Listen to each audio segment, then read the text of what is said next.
За Монголын хөрөнгөний мэргэжийн санхүүгийн зохицуулахаар үнцаасны төлөрсөн хадгаламжийн төв. За Дархан уулын аймагт үйл ажиллагаа явуулж байгаа үнцаасны компаниуд буюу брокеруудтайгаа хамтраад хөрөнгөний зах зээл бол 1072 хувьцаа нэртэй өдөрлөгийг зохион байгуулад явж байна.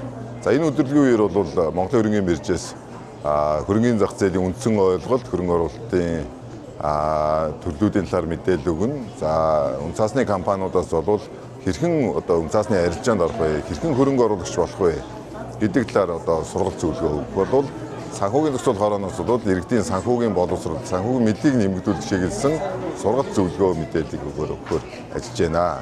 За энэ өдөрлөгийн хүрээнд бол үнцаасны төлөрсөн хадгаламжийн төвөөс 91 оны өмч хөвчлөлтөөр иргэдэд тараасан хөрөнгө оруулалт эрхийн бичгээр худалдаа авсан хувьцаануудынхаа мэдээллийг авах.